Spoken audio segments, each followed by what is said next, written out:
Hey there. This is a presentation on why you, yes you, need to be reading the most ambitious arc in manga. I'm talking about Hunter x Hunter here. This presentation is also aimed at those who have finished the anime but haven't moved on to reading the manga yet. If you have not touched anything Hunter x Hunter, I think you're still going to get something out of it. It's going to be interesting. But I'm mostly doing this so that I have more people to yap with. Please be considerate of my needs. Thank you. I'm not going to spoil any events within the Hunter x Hunter manga or anime, but I will be talking about some broad themes and examples of how groups or characters relate to them. Before I talk about the arc proper, I want to give you some idea of the things I tend to value in stories. I'm really drawn towards stories that give you the POV of multiple compelling characters that are in conflict with one another. When I say compelling, I mean they're defined by an intense need, desire, or tension that drives them forward. The best stories, in my opinion, are when a writer can give you a deep understanding of multiple characters and humanize their conflict with each other. Now, what tends to foster good conflict? Some really messed up situations. Please throw my babies in the blender. You can't truly see the values and the metal of a character without providing ample opportunities to let their better or their worse impulses shine. And finally, this is the most important for me to at least come back to and remember a story. Ambiguity. Being human, it's messy, it's complicated. I'm not going to get too postmodern on you, but experiences and values are subjective. There are definitely things we can all point to and we can say wrong or we can say bad, but reality is usually a little bit more nuanced than that. Personally, I tend to gravitate towards stories that put this on full display, and you'll definitely see my interpretation of things in this presentation. You might not agree with them if you're someone who's read it already. Yeah, that's just how I think. So, what is this really cool manga arc about? I'm glad you asked. Let me set the stage. The most powerful nations in the world enter an uneasy truce with the nefarious Gakien Empire to collaborate towards the colonization of a really spooky place called the Dark Continent. Their goal is to discover new resources which will advance human progress. Now, every other time they tried this, an eldritch calamity returned to terrorize said humanity, but I'm sure it'll be different this time.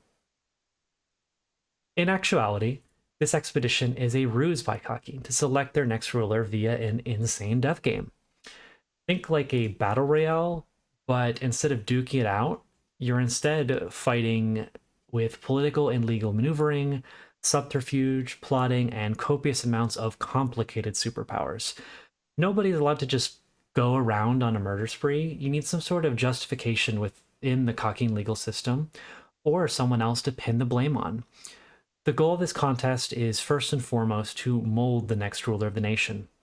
And this contest wants you to be a right sneaky bastard.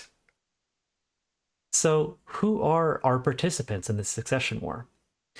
This war is fought by 14 royal princes of the Kakian Empire. They're all referred to by the masculine title of prince in Kakian culture, regardless of their gender expression. I think there's some commentary here about the male experience being default in society, at least in leadership. Anyway, this is my presentation. Screw Kakian, I'm woke, so I'm just going to call them royals from here on out. Each royal has their own place in the hierarchy that shapes their outlook and the resources they have access to, which is based off their birth order. They'll have a fleshed out roster of personal guards and staff who are all their own characters, some of which are given pretty large narrative weight. They all have a personal ideology which informs their temperament, their outlook, their spiritual powers, and a funny monster guardian. I'm not going to get into those, but they're really cool. And finally, they all have their own plots. Many plots. Let's focus on Benjamin as an example royal. Benjamin is defined by being the eldest, so he wants to keep the very oppressive status quo. This guy's not a big fan of reform. I said earlier that princes have power based off birth order. That means Benjamin is the head of the Kakian army. This gives him just a bit of an advantage in this contest. But This is not a game where you can win by just being murder happy. His winning condition is actually by creating a situation where he can declare special martial law and have the military take over the other branches of government. Like, oh, you see that gal over there? She's actually a terrorist. We need to go execute her now to save the state, you know, things like that. Now, if you had all that power, would you be able to slow your roll? Would you be able to hold off from the moment your entire life has been building towards? Okay, you might be thinking, this guy sounds like he sucks. Why do I want to follow his point of view? In my opinion, Benjamin is not just a one dimensional patriarchal monster, though he's also kind of that. Benjamin is constantly balancing the use of his power with his allies that are pushing him towards a subtler path. He usually listens to and trusts them, which makes him a surprisingly dynamic character to follow. He values his comrades much more than pretty much any other royal in the war. He has personal connections with them. He has some level of decorum and respect for his enemies. He's the type of guy to kill you and then throw a giant funeral procession in your honor. He can also be a flexible thinker when he's not being a hothead, at least until he starts to lose his biggest advisors. So there's a lot of nuance to his portrayal, and you can actually root for him a bit, even though he sucks and he's actively against the reform that Kakin so desperately needs. This level of characterization extends to the majority of his siblings. Keep in mind, I'm just scratching the surface on one guy out of 14. Except, I lied. There's a lot more players in this twisted game. We have the Hunter Association, 3 Mafia families, the 8 Queens. Side tangent, yes, there's 8 Queens. They're all doing polyamory, except it's cringe one-way polyamory with the current king. Only he's allowed to have extra partners.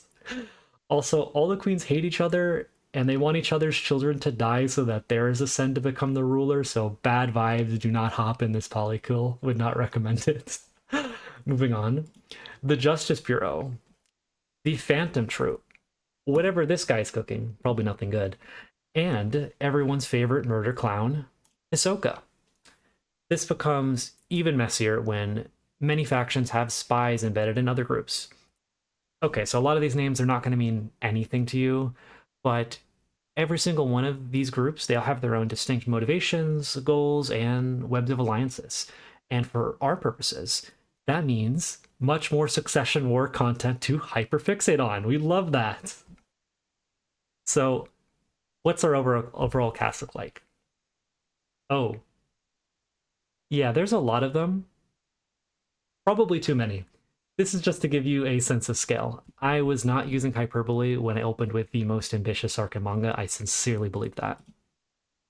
Our setting, dubbed the Blackwell 1, is also interesting.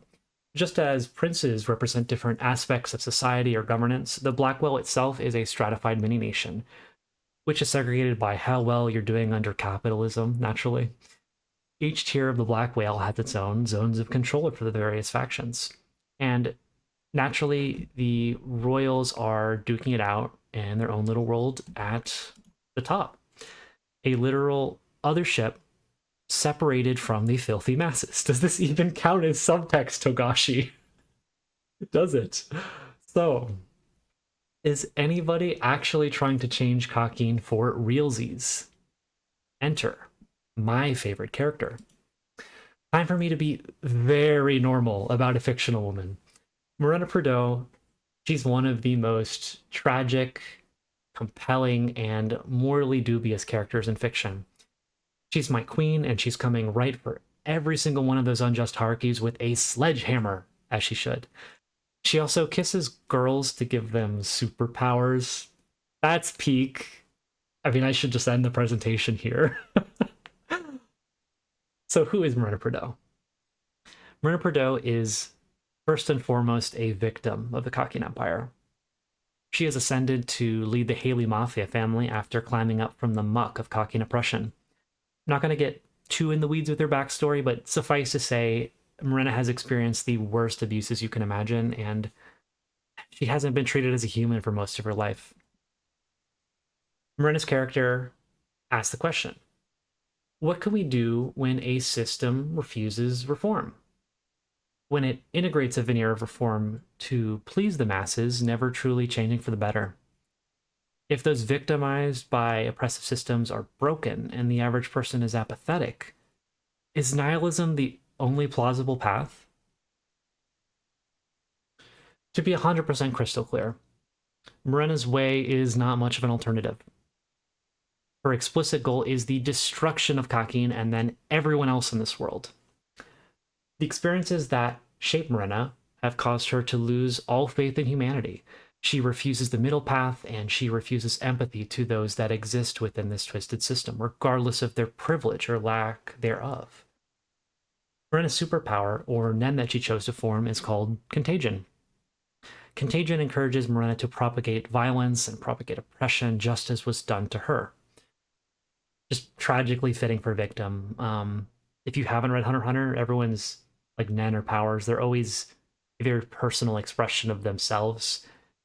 And it's so tragic to see someone that would make something like this. By sharing Contagion with the rest of the Haley Mafia, they can all gain levels like a video game through murder, abstracting the priceless value of human life into power and strength, which then allows you to murder even better. Someone wanting to stop the cycle, they could just kill Morena.